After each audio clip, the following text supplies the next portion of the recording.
Okay, because now you're recording it. Okay. I could probably just do it and figure it out. If not, I can help you with the actually uploading it. Okay. So once you're there, you just crop it and everything. Okay. You ready? Yep. Okay. Hello. You have My to share name the is. slide. What's up? You have to share the slide.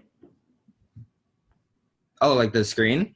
Yeah, you have to share your screen to share the slide when we're Uh, presenting it. I knew that. Um, share screen. There we go. Share. I still have this other paper up. Oh, I could do it on my other computer.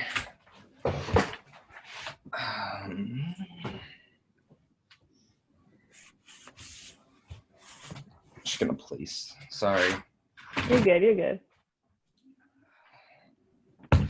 This way I could use both of them.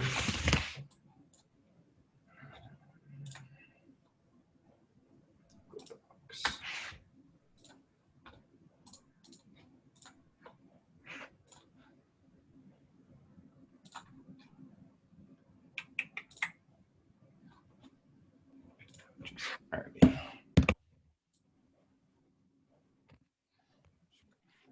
There.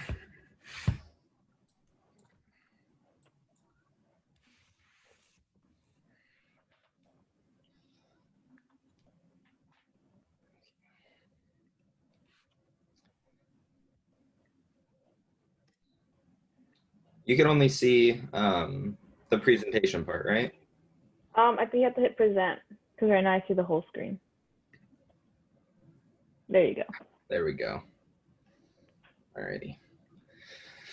Hi guys, my name is Daniel and I'll be talking about food allergies. My partner's name is Yarly. She will be doing the topic of gluten intolerance.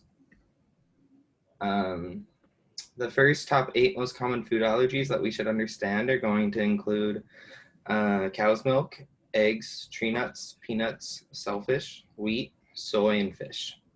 While these are the most common, that doesn't mean that these are all of the possible food allergies, some of which could be fatal, but others might only cause a mild itch of the lips and mouth. These 8 food groups are responsible for about 90% of all total food allergies. This means that roughly 90% of 200,000 people yearly require emergency medical care due to those main 8 food groups.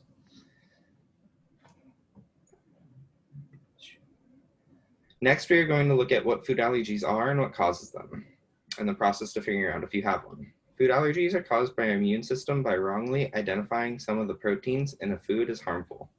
Once your body detects something as harmful, it releases a range of protective measures, such as releasing chemicals like histamine, which causes the inflammation in your body. Any amount of allergy-driven food can create an allergic reaction. It might be within a few minutes or may even take up to a few hours. If you are unsure that you have a food allergy, here are some ways that you can figure out instead of just eating the food and seeing what happens. Skin prick testing, oral food challenges, and blood tests are the 3 main ways. The skin pricking test includes a small amount of food that is pricked into the skin using a tiny needle. The skin is then monitored for a reaction.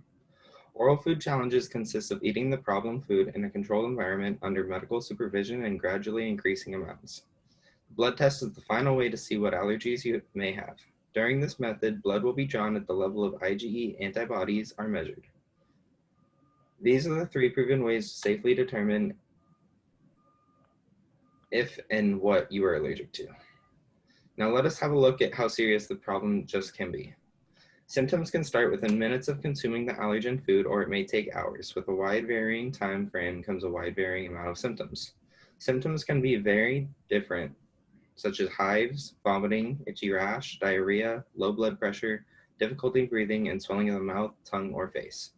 While all of these are unpleasant, they are not severe or life-threatening. There is only one symptom that causes it to be life-threatening, and that is anaphylaxis. Anaphylaxis consists of an itchy rash, swelling of the throat or tongue, shortness of breath, and low blood pressure.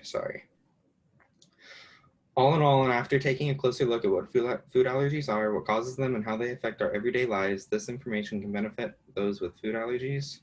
Oh, I totally forgot to move my slide. It gives a closer look at what people should look for and how to better understand an allergic reaction, especially in places such as restaurants and fast food where different allergens can be cross-contaminated. Next, my partner Yarli will be speaking about gluten intolerance. Hello.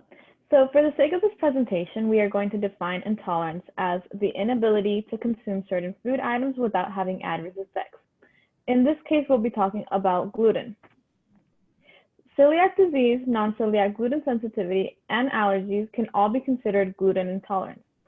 My partner already mentioned allergies, and this is a little bit more of a controversial because it is considered an allergy, but for the case of the definition of intolerance, you do have adverse effects when you consume it, such as wheat, rye, barley.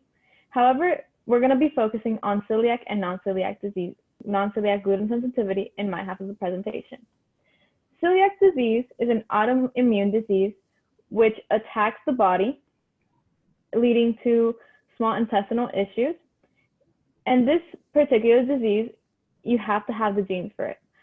Whereas only 30% of the population have the genes, only 1% of the people only develop it. And it can be very fatal if it is not early diagnosed. Non-celiac gluten sensitivity, however, the only effect that it has is demonstrating the symptoms. Whereas CD includes blood testing and an endoscopy, which begins with blood testing. And if a doctor has reason to believe that you can have CD based on symptoms or even family history, they can move on to an endoscopy. NCGS, however, does not have any testing, making it a more controversial topic, and many people not including it as an actual disease or a gluten intolerance. And can you move on to the next slide?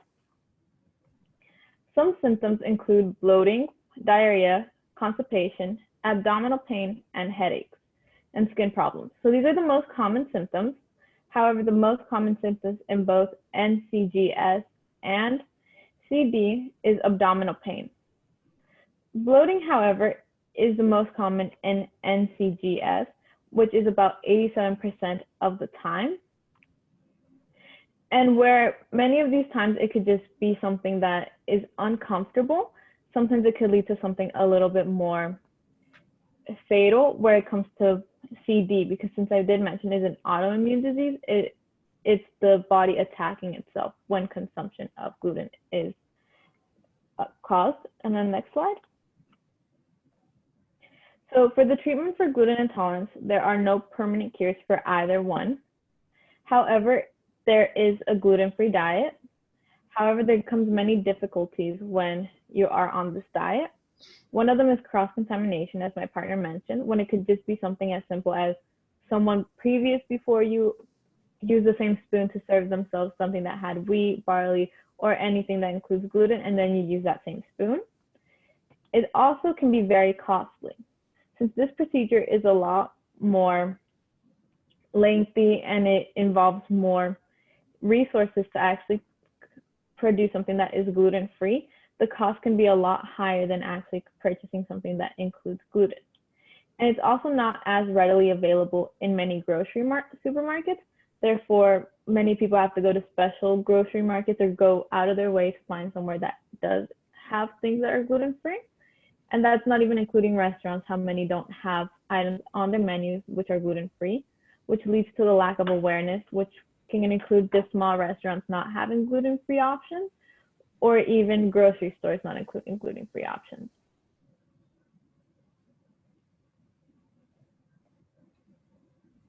We good? Yeah, that's it. Sweet. Perfect. All right, I'll get that done within the next couple of hours. Okay. If you need any help doing it, just let me know. I know that when you upload it to YouTube, sometimes it could take longer depending on how long the file is. Okay. Do you want me to send you the YouTube link after I do it? Yes. And then for the YouTube link, if you don't want it to actually be known, like seen on it, you could put it, I think, in a mode where it's, you have to have the link in order to view the video. Okay. Sounds good. All right. Perfect. All right. Have a good one. Same to you. Goodbye.